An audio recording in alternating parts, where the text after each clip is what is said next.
오늘 성경은 히브리서 7장 23절부터 28절에 있는 말씀입니다.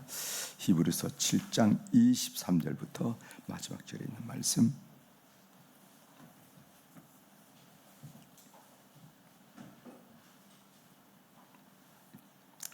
23절부터 제가 읽어드리겠어요. 23절. 제상된 그들의 수요가 많은 것은 죽음으로 말미암아 항상 잊지 못함이로되 예수는 영원히 계심으로 그 제상 직분도 갈리지 아니하느니라.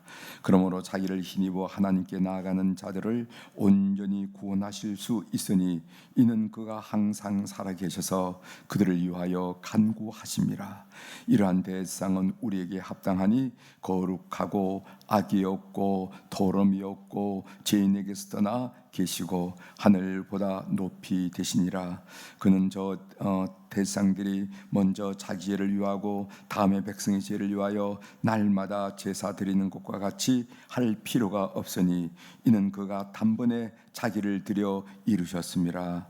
율법은 약점을 가진 사람들을 제상으로 세웠거니와 율법 후에 하신 맹세의 말씀은 영원히 온전하게 되신 이들을 세우셨느니라. 아멘. 28절에 있는 말씀까지 읽었습니다.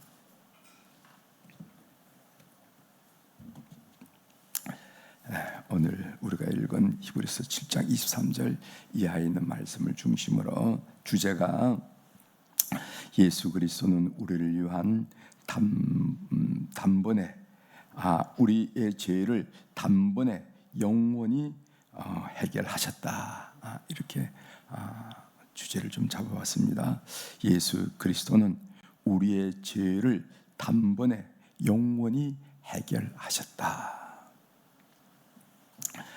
우리가 히브리서 7장에 있는 말씀을 같이 읽고 있는데 히브리서 7장 11절에서 28절에 있는 말씀은 아로노의 반차를 따른 대상들과 멜기세덱의 반차를 따른 예수 그리스도를 비교하면서 예수 그리스도가 우월하다 하는 말을 히브리 배경을 가진 유대인 기독교의 교인들에게 말씀하고 있다, 이 얘기 들었죠. 그래서 오늘 히브리서 7장 11절부터 19절에 있는 말씀, 율법의 측면에서 아론의 반차를 따른 대상들과 예수님을 비교하고, 그 다음에 20절부터 22절에는 맹세, 시편에 하나님이 맹세한 부분인데 이 맹세 대상이 누구냐, 이 맹세 측면에서 아론의 반차를 따르는 대상과 멜기세덱의 반차를 따른 예수 그리스도를 비교하고,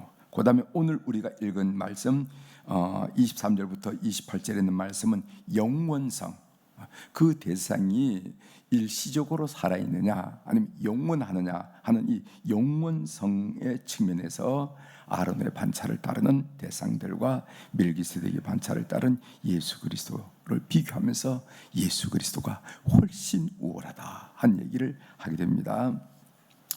아론의 반차를 따른 대상들, 아론 그 아들의 엘르아살, 그 손자 비느하스, 쭉 아론의 반차를 따라서 유대인들이 계속해서 대상을 내잖아요.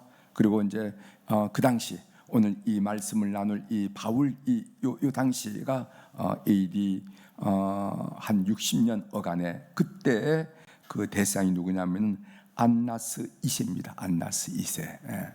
그래서 그때까지가 몇 대가 하냐면은 73대, 73대.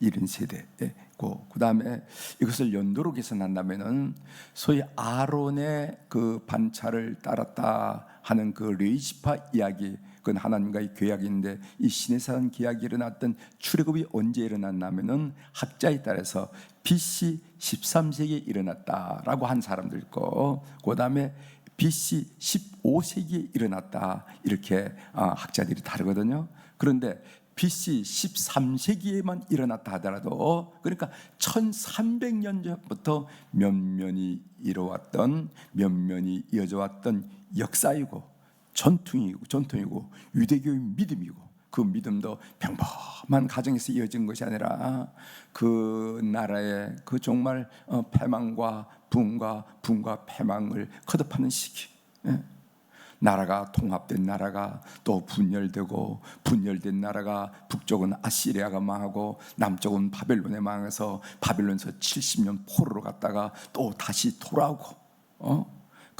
기복이 많고 환란이 많은 그런 시절을 73대 1500년에 이어서 왔는데 이게 지금 아니라고 얘기하는 거예요. 어제도 말씀드렸지? 이 아론의 반차를 따르는 제사 이제 하나님이 피했다. 그 제사장 하나님이 피했다. 이렇게 이야기하고 이제 새로 오신 예수 그리스도, 이분은 멜기세덱의 반차를 따르는데 이분이 참 제사장이고 이분의 제사가 영원한 제사장이다. 이렇게 얘기하면서 그동안에 있던 역사, 전통, 신학, 확신 이런 것은 피했다고 지금 히브리 기자가 얘기한다 이 말이죠. 여러분들 제가 말씀드렸지만 이게 여러분들에게 그렇게 얘기했다 그러면은 아멘 할 수 있겠냐 말이지. 어제 제가 말씀드렸죠.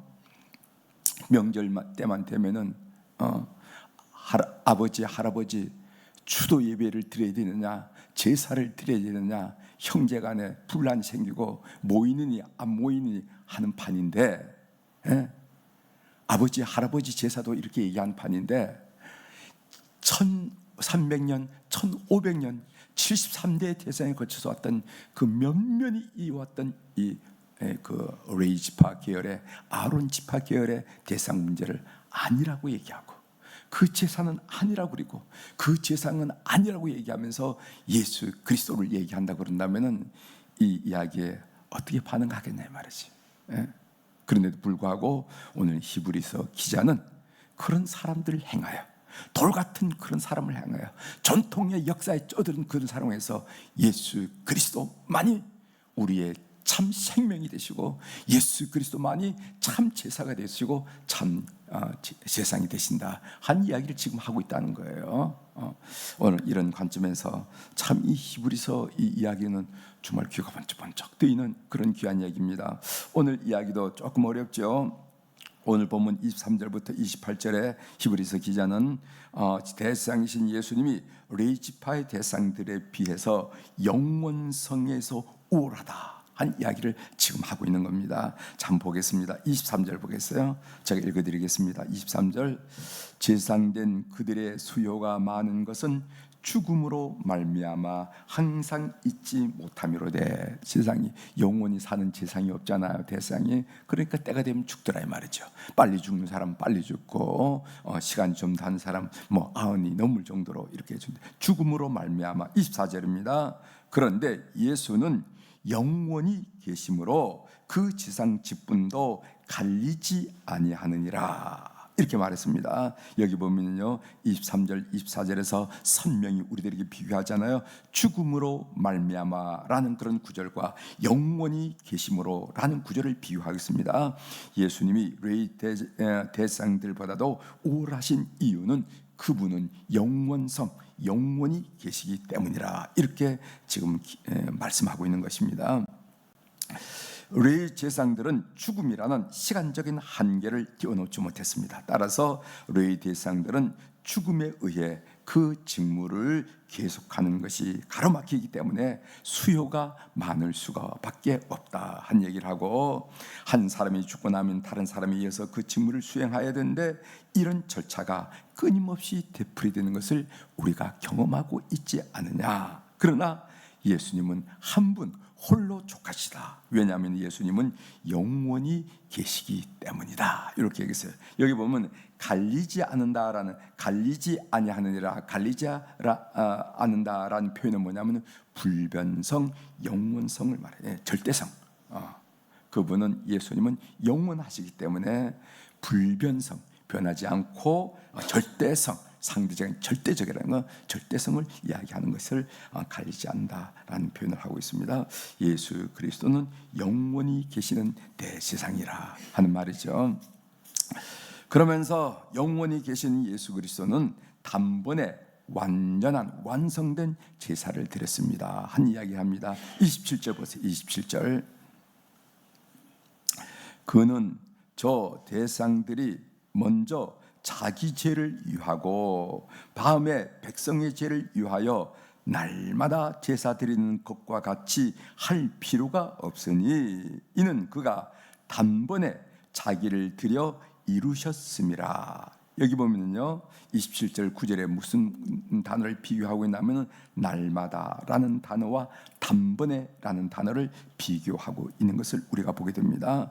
레위 지파의 제사장들은 자신과 백성의 죄를 위해서 날마다 반복하고 반복해서 제사를 드려야. 왜냐하면 레위 지파 제사장들은 항상 인간이기 때문에 죄에 노출되어 있기 때문에 그렇다는 거죠. 대상이 자기를 위해서 먼저 속죄 제사를 드리고 난 다음에 백성의 죄를 위해서 날마다 제사를 드리는 것을 우리가 지금 보고 있지 않느냐 한 얘기예요. 히브리서 기자가 대비시키고자 하는 것은 레위 지파 제사장들의 날마다 반복해서 제사를 드리는 것에 비해서 예수님은 단번에 제사를 끝내셨다. 어떻게 끝내는가? 이것이 바로 예수 그리스도께서 십자가에서 자기 몸을 제물로 드리심으로 단번에 끝냈다. 이런 얘기하면서 그러므로 예수 그리스도 당신의 몸으로 단 한 번 드리신 제사로 말미암아 우리 모든 속죄는 영원히 완성되었다. 이야기를 기자가 지금 우리들에게 하고 있습니다. 히브리서 기자가 유대인 그리스도에게 강조하는 내용은 이렇습니다. 어렵지 않아요. 우리는 우리의 완전한 구원을 위해서 우리가 붙들어야 할 분은 누구겠느냐? 내가 지금 여러 측면에서 너희들에게 설명하는 거예요. 율법이란 측면, 맹세란 측면, 영원성이라는 측면을 이 두 제상 그룹을 설명하면서 비교하면서 설명하면서 그렇다면은 우리가 붙들어야 할 분은 누구냐 말이지. 그것은 바로 오직 예수 그리스도시다. 예수 그리스도는 단번에 영원한 속죄를 완성하신 분이다. 이거 놓치면 안 된다. 이거 놓치고 다시 돌아간다는 것은 말도 안 된다고 이렇게 호소를 하고 있는 것을 우리가 보게 됩니다. 하나님의 음성 듣기로 제가 여러분들에게 한 말씀 드리고 말씀을 마치려고 하는데, 여러분 모세 오경이 창세기, 출애굽기, 레위기, 민수기, 신명기, 이것을 모세 오경이라고 그러잖아요. 이 모세 오경 중에서 오늘 이스라엘 백성들이 가장 중요하게 생각한 책이 어떤 책입니까? 가장 중요해. 이건 꼭 배워야 돼. 이건 꼭 알아야 돼 하는 오늘 이스라엘 백성들이 가장 중요하게 생각하는 책이 뭘까요? 레위기. 제가 말씀드렸죠? 말씀 안 드렸는데 여러분 잘 아십니까? 레위기예요. 레위기. 우리가 보면 창세기가 중요한 것 같고, 아니면 이스라엘 백성들의 출애굽기, 오늘날 우리로 말하는 광복절과 같은 그런 출애굽, 그들 백성의 그 민족성의 연유가 되는 출애굽기, 아니면 민수기, 그건 광야 생활을 통해서, 신명기, 모세의 설교, 뭐 이런 거가 중요할 줄 아는데, 오늘 이스라엘 백성들이 가장 중요하게 여기는 게 뭐냐? 레위기입니다. 레위기. 여러분 성경 중에 가장 읽기 힘든 말씀이 레위기잖아요, 그죠? 창세기도 읽을만 하고 출애굽기도 읽을만 하고, 그런데 레위기 들어오면 읽고 싶지 않아요.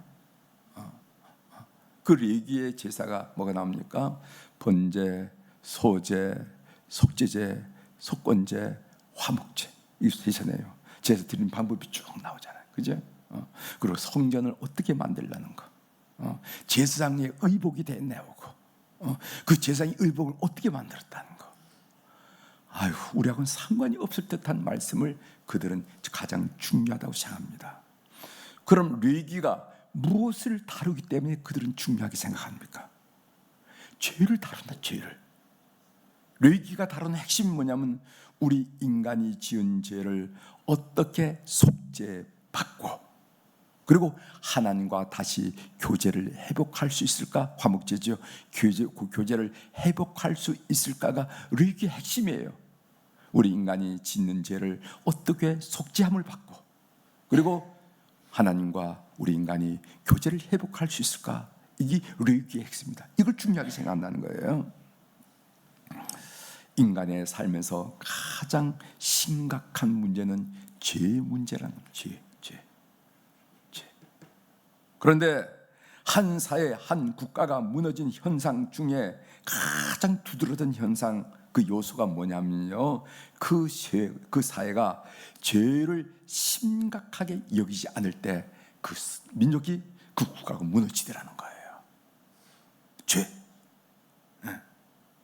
그러니까 무너지는 국가, 무너진 민족, 그걸 가만히 조사해 봤더니까 죄에 대해서 민감성이 둔화되더라는 겁니다. 죄.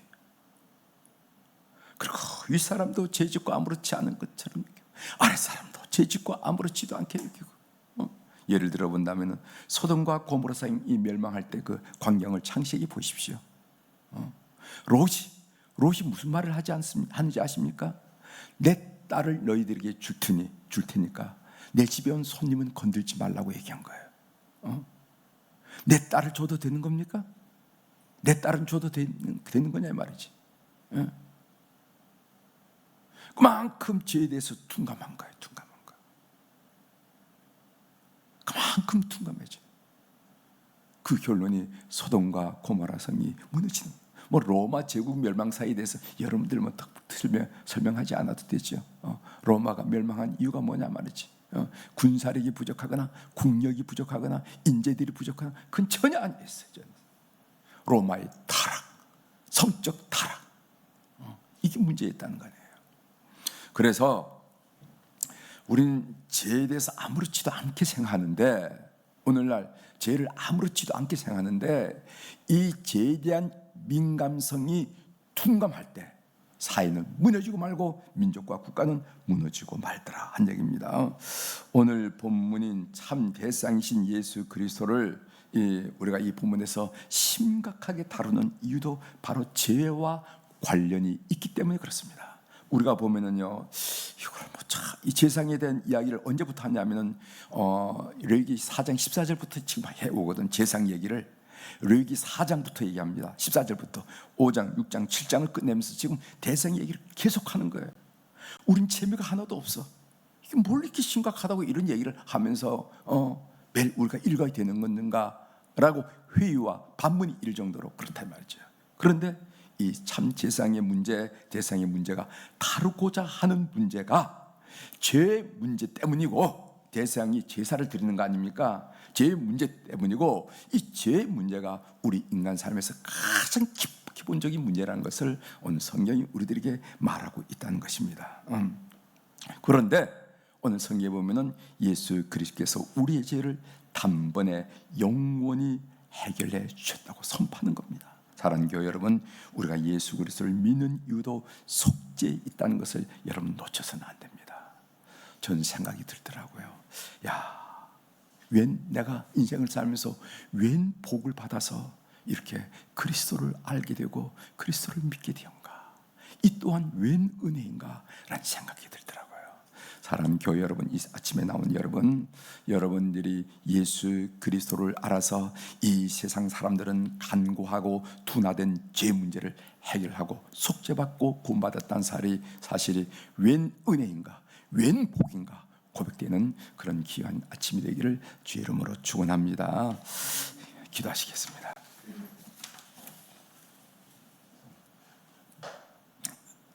하나님 아버지, 우리가 모세오경 중에서 가장 중요한 말씀이 레위기서고, 그 레위기서가 다른 문제는 우리가 참 재미없는 거지만은 제사를 다루는 건데, 이 제사를 다룬 이유는 바로 인간의 죄 문제와 하나님과 우리 인간 사이의 화해와 교제 회복 문제가 중요하기 때문이라는 것을 말씀드렸습니다. 오늘 히브리서 4장 14절부터 7장 마지막 절에 이르기까지 대지상에 대한 이야기를 계속하고 있는데, 우리에겐 대상도 없는데 왜 이런 문제가 심각할까? 그것은 바로 대상이 제사를 통해서 인간의 죄 문제를 다루는데, 참 대상은 예수 그리스도임을 우리 성경이 증언하는 것을 우리가 귀히 받아들일 수 있도록 도와주옵소서. 그리고 우리가 고백했습니다. 우리가 웬 복이 많아서, 웬 은혜가 많아서 예수 그리스도를 알고 예수 그리스도를 믿게 되어서 우리의 죄를 단번에 영원히 속죄받을 수 있을까 하는 문제에 큰 감격을 함께 느낄 수 있어서 감사합니다. 이 새벽에 난 우리 모든 교우들이 이런 감격으로 감사의 제목을 삼는 이 새벽이 되도록 은총을 베풀어 주시옵소서. 하나님, 오늘 또 준전전에 귀한 물질들인 소중한 이름들이 있습니다. 눈 밝으신 우리 하나님 아버지, 귀 밝으신 우리 하나님 아버지, 사람들은 혹시 지나칠지 모르지만은 하나님은 유심히 들으시고 유심히 관찰하시고 유심히 역사하신 분이신데, 하나님 아버지, 우리 삶의 여정에서 그 하나님의 놀라운 간섭하심과 인도하심과 역사하심을 우리가 경험하는 우리 교우들이 될 수 있도록 이 헌금을 연락하여 주시옵소서. 그래서 인생길 들판을 건널 때, 계곡을 건널 때, 그리고 또 산 등성이를 기어오를 때 그 삶의 기쁨과 아픔이 점철되는 그 순간에 하나님의 기막히고 섬세한 그 사랑의 손길을 느끼면서 감복하고 감사하는 우리 교우들이 다 될 수 있도록 은혜를 베풀어 주시옵소서. 하나님, 오늘 이 수요일날 특별히 우리 자손들을 위해서 기도하는 시간 가질 수 있도록 도와주셔서 감사합니다. 주님, 우리가 눈 감으면은 가장 중요한 자녀들, 그리고 또 손자 손녀들의 이름과 얼굴을 그리면서 하나님께 부탁을 드립니다. 오늘 또 해외 나가서 직장 생활로, 사업으로, 또 학문으로 애쓰는 우리의 모든 자손들을 기억하여 주셔서 땀 흘리는 만큼, 애쓴 만큼 30배, 60배, 100배의 결실을 거둘 수 있도록 도와주옵소서. 비록 시간적으로 공간적으로 떨어져 있지만 우리가 이전에서 하나님께 기도할 때 그 하나님의 놀라운 역사가 우리의 자손들을 붙든 것을 늘 우리가 경험할 수 있도록 은혜를 베풀어 주시옵소서. 하나님, 우리 자손들 가운데 군대에 나가 있는 우리 자손들이 있습니다. 국방의 의무를 감당하기 위하여 낯설고 물서른 곳에, 총기를 다루는 위험한 곳에 우리 자녀들을 내보냈습니다. 하나님, 좋은 지휘관 만나게 도와주시고 좋은 전우들, 동료들을 만나서 하나님 아버지 2년 동안의 그 군대 복무 기간이 그들의 인격과 그들의 성품과 그들의 의식을 성숙시키는 그런 소중한 기간이 될 수 있도록 은총을 베풀어 주옵소서. 그래서 그들이 우리 앞에 섰을 때 그들의 정신도, 그들의 마음도, 그들의 육체도 건강해서 가정의 뒤를 잇고 이 사회를 굳건히 건질 수 있는 그런 기둥 같은 인물로 세워지는 것을 우리가 보면서 하나님께 감사할 수 있도록 우리 모든 군무에 나가 있는 자손들을 붙들어 주옵소서. 하나님, 이제 수능 시험이 70일이 채 남지 않았습니다. 우리 아이들이 애를 많이 쓰고 있습니다. 주님 꼭 기억하여 주셔서 마지막까지 건강 잃지 않도록 도와주시고, 집중력 잃지 않도록 도와주시고, 의지 꺾이지 않도록 도와주시고, 불뜻한 그 열망과 그리고 또 비전을 가지고 우리 주님이 열어주시는 그 대학에 다 들어갈 수 있도록 우리 하나님 역사하여 주시옵소서.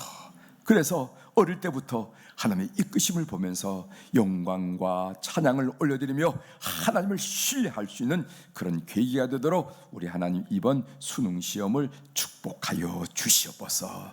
우리의 자손들을 가장 잘 아시는 하나님 아버지, 우리 욕심에 의해서 우리 자녀들이 움직이지 않게 도와주시고 하나님의 뜻에 의해서 가장 선한 길로 인도하여 주시옵소서. 저희들은 압니다. 예전에는 굉장히 중요한 학과라 하던 것이 이제는 별로 흥미를 못 느끼는 학과가 되었고, 옛날은 아무것도 아닌 학과라 했는데 이제는 소중한 학과로 변화되는 것을 우리가 보게 됩니다. 주님, 저들의 재능을 아시고 저들의 관심을 아시고 저들의 열정을 아시고 저들의 취미를 아시고 저들의 탤런트를 아신 하나님께서 선한 방향으로 이끌어 주셔서 마음껏 그 삶을 통하여 우리 하나님께 영광을 올려드리는 자손들이 될 수 있도록 주님 저들을 이끌어 주시옵소서.